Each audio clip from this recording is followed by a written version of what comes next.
नमस्कार दोस्तों, कैसे हो आप सब लोग। उम्मीद करता हूं आप सभी एकदम फिट चुस्त दुरुस्त होंगे और कॉम्पिटिटिव एग्जाम की तैयारी आपकी जोरों शोरों से चल रही होगी। तो गाइस, आज इस वीडियो में आपके लिए लेकर आ चुका हूं एक और धमाकेदार गवर्नमेंट जॉब अपडेट जो कि निकल के आ रहा है केंद्रीय माध्यमिक शिक्षा बोर्ड नई भर्ती 2025-26 की तरफ से। गाइस, ये एक बहुत बड़ी केंद्र सरकार की नौकरी है। पता है इस सरकारी विभाग के अंदर किस पोस्ट के ऊपर भर्ती निकली है? अधीक्षक। जी हां दोस्तों, अधीक्षक की पोस्ट के ऊपर केंद्रीय माध्यमिक शिक्षा बोर्ड के अंदर भर्ती निकल के आई है, जो कि अपने आप में काफी बड़े लेवल की पोस्ट है। इस पोस्ट के ऊपर सिलेक्शन होने के बाद तनख्वाह आपको बहुत ही बेहतरीन देखने को मिलने वाली है। और गाइस, ये सरकारी विभाग शिक्षा मंत्रालय के अंडर आता है। जी हां, एक बहुत बड़ा सरकारी विभाग है। अच्छी बात यह है कि इस भर्ती के बारे में अभी तक कोई नहीं जानता। बहुत ही कम लोगों को इस भर्ती के बारे में पता है। 18 से 30 साल जनरल वालों के लिए एज लिमिट रहती है। बाकी किन कैटेगरी वालों को एज में कितना रिलैक्सेशन मिलेगा, ये जानकारी आगे मैं आपको दे दूंगा। गाइस, जितना जल्दी हो सके इस वीडियो को देखने के तुरंत बाद फॉर्म अप्लाई कर दीजिएगा, क्योंकि फिलहाल इस नौकरी के लिए ऑनलाइन फॉर्म भरे जा रहे हैं। और ऐसा नहीं है कि इतनी बड़ी भर्ती है तो इसके लिए क्वालिफिकेशन कुछ एक्स्ट्रा मांगा गया होगा या फिर एक्सपीरियंस वगैरह मांगा गया होगा। कुछ भी नहीं, सिंपल क्वालिफाइड कैंडिडेट्स एलिजिबल है। फ्रेशर्स मेल और फीमेल दोनों कैटेगरी कैंडिडेट एलिजिबल है। इस पोस्ट के ऊपर सिलेक्शन होने के बाद तनख्वाह तो आपको मिलेगी। एक आइडिया यहीं पर दे देता हूं गाइस, जस्ट आफ्टर सिलेक्शन 75,000 रुपए महीना तक इस पोस्ट के ऊपर आपको शुरुआती सैलरी मिलने वाली है। जी हां, पहले महीने से लगभग 75,000 रुपए महीना तनख्वाह मिलेगी। इस भर्ती का सिलेक्शन प्रोसीजर बुलेट ट्रेन से भी फास्ट चलने वाला है। फॉर्म अप्लाई करने के मात्र 5 से 6 महीने के अंदर आपके हाथ में ज्वाइनिंग लेटर आ जाएगा। इस भर्ती के अंदर कंपटीशन काफी कम रहता है। जाहिर सी बात है, क्योंकि बहुत सारे लोग को पता नहीं भर्ती का, तो कंपटीशन कम रहेगा। अब कंपटीशन कम रहेगा तो बाकी गवर्नमेंट जो एग्जाम्स के कंपैरिजन में कट ऑफ भी यहां पर कम रहने वाली है। इसका सिलेबस भी बहुत ज्यादा लेंथी नहीं है, छोटा सा छुटकू सा इसका एग्जाम सिलेबस है। बहुत ही कम टाइम में आप एग्जाम सिलेबस को कवर कर लोगे। सिलेक्शन होने के बाद काम बड़ा इंटरेस्टिंग है, जॉब प्रोफाइल बहुत इंटरेस्टिंग है। वर्कलोड काफी कम है इस पोस्ट के ऊपर, क्योंकि यार अधीक्षक की पोस्ट है। आपके अंडर काफी ऑफिस का काफी बड़ा स्टाफ आने वाला है। और जैसे कि गाइस, इतनी बड़ी और बेहतरीन पोस्ट है, तब भी इसके सिलेक्शन प्रोसीजर में कोई इंटरव्यू कंडक्ट नहीं कराया जाएगा, डायरेक्ट भर्ती आपकी होगी। तो गाइस, बेहतरीन वैकेंसी है। आगे इस वीडियो में इस वैकेंसी के बारे में आपको संपूर्ण जानकारी दे दूंगा, जैसे कि detail selection procedure, age limit, qualification, exam pattern, syllabus को डिस्कस करेंगे। इवन प्रीवियस ईयर की कट ऑफ को भी डिस्कस कर लेंगे। सैलरी कितनी मिलेगी, एग्जैक्ट अलाउंसेस वगैरह कितने मिलते हैं, exam centre, job location, job profile, promotion opportunity के बारे में बात करेंगे। तो अगर आप इस भर्ती को लेकर थोड़े से भी इंटरेस्टेड है, वीडियो को पूरे ध्यान से आखिर तक जरूर देखिएगा। तो चलेगा, ज्यादा टाइम वेस्ट नहीं करते, फटाफट वीडियो शुरू करते हैं। बट उससे पहले आपको एक छोटी सी जानकारी देना चाहूंगा। गाइज, अगर आप किसी भी कॉम्पिटिटिव एग्जाम की तैयारी कर रहे हो या फिर इस एग्जाम को आपने टारगेट कर लिया और जीएस से आपकी नहीं बन रही है, घबराइए मत, पेश आपके लिए GS bomb. Guys, GS bomb general awareness की अब तक की एक सबसे सर्वश्रेष्ठ ई बुक है। ई बुक मतलब जिसे आप फोन के अंदर डाउनलोड करके भी पढ़ना शुरू कर सकते हैं। गाइज, अगर आप इस जीएस बॉम्ब को सिर्फ एक बार अच्छे से पढ़ लेते हो ना, किसी भी कॉम्पिटिटिव एग्जाम में, किसी भी मतलब किसी भी, ठीक है, किसी भी एग्जाम में जीएस का एक भी क्वेश्चन इससे बाहर नहीं बनेगा। जीएस के चिट्ठे उड़ा के आओगे, ये मेरी गारंटी है। तो गाइस, इसका लिंक डिस्क्रिप्शन बॉक्स में डाउनलोड करो और पढ़ना शुरू कर दो। तो चलिए बढ़ते अपनी वैकेंसी की तरफ। ये तो मैंने आपको शुरुआत में बता दिया है, विभाग है हमारा केंद्रीय माध्यमिक शिक्षा बोर्ड, ठीक है, जो कि ministry of education government of India के अंडर आता है। इसके अंदर ऑल इंडिया की वैकेंसी निकली है। मेल और फीमेल दोनों ही कैटेगरी कैंडिडेट इस भर्ती के लिए फॉर्म अप्लाई कर सकते हैं। पोस्ट है हमारी अधीक्षक, जिसको सुपरिंटेंडेंट की पोस्ट भी बोलते हैं। गाइस, ये ग्रुप बी की पोस्ट है, ग्रुप सी की नहीं है, ग्रुप बी की पोस्ट है, बड़े लेवल की पोस्ट है। फ्रेशर्स कैंडिडेट इस पोस्ट के लिए एलिजिबल है। फॉर्म कब से शुरू है, फॉर्म कब तक अप्लाई कर पाओगे, लास्ट डेट क्या है, एग्जाम वगैरह कब कंडक्ट कराया जाएगा, फॉर्म फीस कितनी है, सारी जानकारी आपको आगे दूंगा। पहले एलिजिबिलिटी क्राइटेरिया के बारे में बात कर लेते हैं। गाइस, एज लिमिट 18 साल मिनिमम है, मैक्सिमम 30 साल है। और ये एज लिमिट जनरल वालों के लिए है, जो आपकी एज कैलकुलेट होगी एज ऑन 22 दिसंबर 2025 तक होने वाली है। ओबीसी एसटी वालों को एज में रिलैक्सेशन मिल जाएगा। ओबीसी वालों को 3 साल मिल जाएगा, यानी कि ओबीसी वालों के लिए 18 से 33 साल हो जाती है। साथ ही गाइस, जो एसटी वाले हैं उनको 5 साल का एज में रिलैक्सेशन मिल जाएगा। तो भाई एससी एसटी वालों के लिए जो एज हो जाती है वो 18 से 35 साल हो जाती है, ठीक है गाइस। बाकी जो पीडब्ल्यूबीडी कैटेगरी है उनको भी एज में अच्छा खासा रिलैक्सेशन देखने को मिलता है। क्वालिफिकेशन बिल्कुल सिंपल है, शुरुआत में ही बता चुका हूं। अगर आपने कोई भी बैचलर डिग्री पास कर रखी है, गाइस आप ग्रेजुएट हो, फिर चाहे आपने बीए क्या हो, BSc, BCom, BBA, BCA, doesn't matter, कितने भी नंबर के साथ किसी भी स्ट्रीम से आपने ग्रेजुएशन कर रखी है तो आप एलिजिबल है, आप फॉर्म भर सकते हैं, फ्रेशर्स कैंडिडेट फॉर्म भर सकते हैं। बात करते हैं सिलेक्शन प्रोसीजर के बारे में। गाइस, इसका सिलेक्शन प्रोसीजर दो मेजर स्टेजेस के ऊपर टिका हुआ है। स्टेज फर्स्ट में एक एग्जाम कंडक्ट कराया जाएगा, ये आपको ऑब्जेक्टिव पेपर रहने वाला है। ये 6 सेक्शंस एग्जाम में रहने वाले हैं, जिसमें से पहला आपका करंट अफेयर जनरल अवेयरनेस का रहेगा। 20 क्वेश्चन आने वाले हैं। इस एग्जाम की खास बात है, एक क्वेश्चन के लिए 3 नंबर दिए जाएंगे। तो गाइज, ये सेक्शन आपका 60 नंबर का हो गया। दूसरा सेक्शन जो है वो रीजनिंग एबिलिटी का है, 20 क्वेश्चन 60 नंबर के अंदर। तीसरा सेक्शन है न्यूमेरिकल एबिलिटी, 20 क्वेश्चन 60 नंबर के अंदर। चौथा सेक्शन है जनरल हिंदी, 10 क्वेश्चन 30 नंबर के अंदर। पांचवा सेक्शन है जनरल इंग्लिश, 10 क्वेश्चन 30 नंबर के अंदर। छठा सेक्शन है बेसिक कंप्यूटर नॉलेज, ये 20 क्वेश्चन तो फ्री के समझिए 60 नंबर के अंदर। तो इसी के बेसिस पर एग्जाम में क्वेश्चन तो हो गए 100, लेकिन एग्जाम की मार्किंग 300 हो गई, क्योंकि एक क्वेश्चन के लिए 3 नंबर दो जो दिए जा रहे हैं। इन 100 क्वेश्चन को सोल्व करने के लिए आपके पास 2 घंटे रहेंगे। देख रहे हो गाइस, एसएससी के पेपर में आपको 100 क्वेश्चन सोल्व करने के लिए 60 मिनट दी जाती है। एसएससी सीएचएसएल उठा लो या फिर सीजीएल उठा लो, लेकिन यहां पर 100 क्वेश्चन सोल्व करने के लिए आपको 120 मिनट दिए जा रहे हैं, 2 घंटे का टाइम दिया जा रहा है, और एग्जाम बिल्कुल भी कैलकुलेटिव नहीं है। समझ गए? 1/3 के एग्जाम में नेगेटिव मार्किंग समझ के चलिए, यानी कि एक गलत क्वेश्चन पर 1 नंबर काट लिया जाएगा, और एक क्वेश्चन यहां पर है 3 नंबर का। ठीक है, अब गाइस सबसे सस्पेंस वाली चीज बताऊं क्या है। ये जो एग्जाम आप देख रहे हो ना, ये जस्ट क्वालिफाइंग नहीं चाह रहे, इस एग्जाम को क्वालिफाई करना है, आगे बढ़ना है। इस एग्जाम के मार्क्स के बेसिस पर आपको सिलेक्शन नहीं मिलेगा, आपकी फाइनल मेरिट नहीं बनेगी।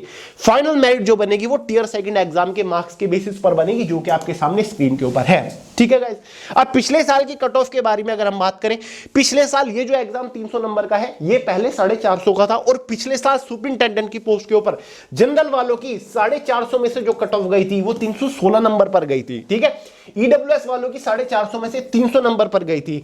अदर बैकवर्ड कैटेगरी ओबीसी वालों की 297 पर गई थी, एससी कैटेगरी 286 और एसटी कैटेगरी 271। यानी कि कट ऑफ इसकी बहुत ज्यादा हाई नहीं जाती, क्योंकि कंपटीशन ही कम रहता है, बहुत कम लोग फॉर्म अप्लाई कर पाते हैं, क्योंकि बहुत सारे लोग को पता ही नहीं चल पाता इस नौकरी की खासियत की। तो गाइस, ये टियर 2 ऑब्जेक्टिव पेपर है, साथ ही डिस्क्रिप्टिव पेपर कंबाइंड है, और इसी के बेसिस पर आपका फाइनल सिलेक्शन होने वाला है। एक और चीज आपको बता दूं, ये जो टियर फर्स्ट एग्जाम है ये ओएमआर बेस्ड होता है, यानी कि ऑफलाइन एग्जाम है, ऑनलाइन एग्जाम कंडक्ट नहीं कराया जाता, तो ये भी आपको एक बेनिफिट मिलता है। टियर 2 एग्जाम मोस्ट इंपोर्टेंट है, ये 7-8 सेक्शंस आपको देखने को मिलने वाले हैं, जिसमें ऑब्जेक्टिव भी है और डिस्क्रिप्टिव भी है। ठीक है, जैसे कि करंट अफेयर है, करंट अफेयर से 10 क्वेश्चन आपके ऑब्जेक्टिव आएंगे, वही एक क्वेश्चन के लिए 3 नंबर दिए जाएंगे, इसलिए ये करंट अफेयर के 10 क्वेश्चन जो है वो 30 नंबर के अंदर हो जाते हैं। और करंट अफेयर से 4 आपके डिस्क्रिप्टिव क्वेश्चंस भी आएंगे, और यहां पर एक क्वेश्चन के लिए 5 नंबर दिए जाएंगे, इसलिए ये 4 क्वेश्चन 20 नंबर के अंदर हो गए। यानी कि करंट अफेयर के जो क्वेश्चंस होंगे उनके आंसर आपको लिख के देने होंगे, लॉन्ग फॉर्मेट में 2-3 लाइन में, तो आंसर आपको लिख के देना होगा, ये थोड़ा सा इजी आपको पड़ जाएगा। दूसरा subject Indian history and culture है, 4 क्वेश्चन ऑब्जेक्टिव है 12 नंबर के अंदर, और 4 ही आपके सब्जेक्टिव है 20 नंबर के अंदर। ठीक है, हिस्ट्री और कल्चर से रिलेटेड। तीसरा सब्जेक्ट इंडियन इकोनॉमिक्स का है, 4 क्वेश्चन जो है वो आपके ऑब्जेक्टिव है 12 नंबर के अंदर, 4 आपके सब्जेक्टिव है 20 नंबर के अंदर। इंडियन ज्योग्राफी से 4 क्वेश्चन जो है वो ऑब्जेक्टिव है 12 नंबर के अंदर, 4 सब्जेक्टिव यानी कि डिस्क्रिप्टिव है 20 नंबर के अंदर। साइंस और टेक्नोलॉजी से 4 क्वेश्चन ऑब्जेक्टिव है 12 नंबर के अंदर, 4 क्वेश्चन सब्जेक्टिव है 20 नंबर के अंदर। उसके बाद है छठा concept issue and dynamics of public administration and management से रिलेटेड 8 क्वेश्चन ऑब्जेक्टिव है, 4 क्वेश्चन डिस्क्रिप्टिव है। उसके बाद constitution of India polity governance 8 question जो है वो ऑब्जेक्टिव है 24 नंबर के अंदर, 4 सब्जेक्टिव है 20 नंबर के अंदर। और लास्ट है English language and comprehension, 8 question objective है 24 नंबर के अंदर, 2 आपके सब्जेक्टिव है 10 नंबर के अंदर। नोटिस कर लिया होगा टियर सेकंड एग्जाम में कोई भी आपका यहां पर रीजनिंग नहीं है, कोई मैथमेटिक्स नहीं है, कोई कंप्यूटर नहीं है, लेस कैलकुलेटिव पेपर है बिल्कुल। ठीक है, तो भाई 50 जो क्वेश्चन है वो तो हो गए ऑब्जेक्टिव 150 नंबर के अंदर, 30 जो क्वेश्चन है वो है सब्जेक्टिव 150 नंबर के अंदर। तो 150 जोड़ोगे तो कितना होता है 300, यानी कि 300 नंबर का आपका टियर सेकंड एग्जाम हो जाता है। समझ गए गाइस, कितने का 300 नंबर का टियर सेकंड एग्जाम हो जाता है। इस एग्जाम में मैथ्स नहीं है टियर सेकंड एग्जाम में, इसलिए मैंने बोला था कि एग्जाम थोड़ा इजी होता है। और भाई ये सारे के सारे क्वेश्चन सोल्व करने के लिए आपके पास 3 घंटे का टाइम रहने वाला है। डिस्क्रिप्टिव पेपर में कोई भी नेगेटिव मार्किंग नहीं होगी, इन्हीं 300 नंबर के मार्क्स के बेसिस पर आपका फाइनल सिलेक्शन होगा। इस टियर सेकंड एग्जाम के साथ आपका एक स्किल टेस्ट भी है, जो कि सिंपल से टाइपिंग टेस्ट है।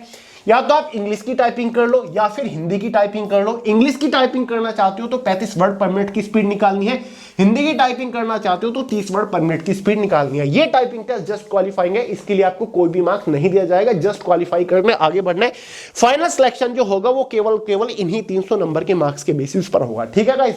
टियर सेकंड एग्जाम के मार्क्स के बेसिस पर फाइनल मेरिट बनेगी। टियर फर्स्ट एग्जाम जो है 300 नंबर का, ये जस्ट क्वालिफाइंग नेचर है, ठीक है दोस्तों। तो ये एग्जाम आपका ज्यादा इंपॉर्टेंट है, सिलेबस बहुत ज्यादा बड़ा नहीं है, हिस्ट्री कल्चर आपको पढ़ना है, इकोनॉमिक्स पढ़ना है, करंट अफेयर पढ़ना है, ज्योग्राफी पढ़नी है, मैथ्स वगैरह कुछ है ही नहीं। तो एग्जाम सिलेबस छुटकू सा है। आगे बढ़ने से पहले एग्जाम सिलेबस के बारे में बात कर लेते हैं गाइस। इसके एग्जाम का full detail syllabus subject wise topic wise PDF form में मैंने way to success Telegram channel के अंदर प्रोवाइड करा दिया, लिंक डिस्क्रिप्शन बॉक्स में। वहां से पूरे सिलेबस को पीडीएफ फॉर्मेट में डाउनलोड करके अच्छे से देख लो, समझ लो कि भाई किस सब्जेक्ट के अंदर से कौन से टॉपिक के ऊपर मोस्टली फोकस करना है। लिंक डिस्क्रिप्शन बॉक्स में है, समझ गए गाइस। फाइनल मेरिट आपकी टियर सेकंड एग्जाम के मार्क्स के बेसिस पर 300 नंबर में से बनेगी कैटेगरी वाइज, जिसके बेसिस पर आपको फाइनल सिलेक्शन मिल जाएगा। सिलेक्शन मिलने के बाद कट ऑफ क्या रहेगी, देखिए ग्रुप बी की पोस्ट है, ग्रुप बी कट ऑफ नहीं, सैलरी कितनी रहेगी, ग्रुप बी की पोस्ट है। सैलरी फिक्स है आपकी 75,000 रुपए शुरुआती सैलरी है, क्योंकि गाइस पे लेवल 6 की तनख्वाह आपको इस पोस्ट के ऊपर मिलेगी। इस पोस्ट का बेसिक पे ही बहुत ज्यादा बेहतरीन है।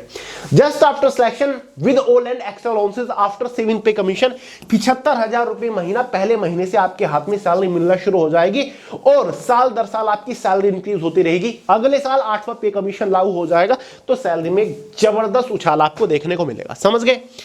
जो प्रोफाइल क्लरिकल पोस्ट है, कंप्लीटली आपको कोई भी फील्ड ड्यूटी फिजिकल ड्यूटी नहीं करनी, मस्ट 9 to 5 ऑफिस सेक्शन की जॉब है, कंप्यूटर बेस्ड कंप्यूटर रिलेटेड काम करना है, ठीक है guys. Job location all over India के अंदर रहेंगे, सीबीएसई के बहुत सारे ऑफिस है ऑल ओवर इंडिया के अंदर, तो आपको अपने होम स्टेट में भी जॉब लोकेशन देखने को मिल सकती है, ठीक है। बाकी प्रमोशन अपॉर्चुनिटी बेहतरीन है, 6 से 7 साल के अंदर आपको अपर लेवल की पोस्ट के ऊपर प्रमोशन मिल जाता है। अब बात करते हैं डेट्स वगैरह के बारे में। दोस्तों इस वैकेंसी के लिए 2 दिसंबर 2025 से फॉर्म भरे जा रहे हैं। जी हाँ दोस्तों, केंद्रीय माध्यमिक शिक्षा बोर्ड जो हमारा सीबीएसई है, ठीक है, उसके अंदर फिलहाल फॉर्म निकले हुए हैं। सुपरिटेंडेंट की पोस्ट के ऊपर भी है, कई सारी पोस्ट आपकी, सेक्रेटरी की, असिस्टेंट सेक्रेटरी की भी पोस्ट है, जूनियर असिस्टेंट की पोस्ट है, जूनियर अकाउंटेंट की पोस्ट है, लेकिन सुपरिटेंडेंट की सबसे बेहतरीन पोस्ट बताई जा रही है। और इस पोस्ट के लिए 2 दिसंबर से फॉर्म भरे जा रहे हैं, 22 दिसंबर लास्ट डेट है। ओबीसी जनरल ईडब्ल्यूएस वालों के लिए 1050 फॉर्म फीस है, एसटी/एससी फीमेल्स के लिए 250 रुपए फॉर्म फीस चार्ज करे गए हैं।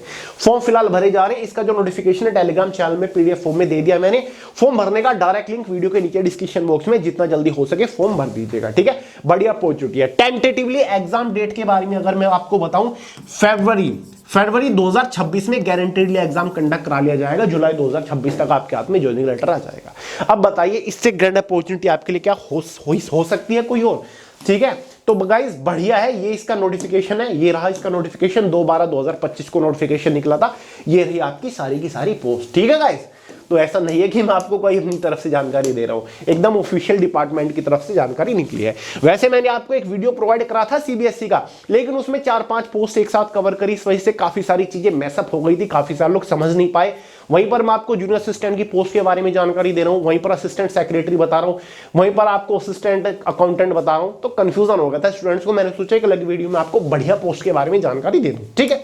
तो एक बढ़िया पोस्ट है, मेल फीमेल अप्लाई कर सकते हैं। तो चलेगा, इस जेएस बॉम का लिंक डिस्क्रिप्शन बॉक्स में डाउनलोड करो और पढ़ना शुरू कर दो इस टाइप के एग्जाम को, तो आप हाईएस्ट स्कोर के साथ फोड़ के आओगे। इस वीडियो में इतना ही था, पसंद आया लाइक करिएगा, दोस्तों से शेयर करिए, चैनल को सब्सक्राइब करना मत भूलिएगा। मिलते हैं अगली वीडियो में बहुत ही जल्द, तब तक के लिए जय हिंद।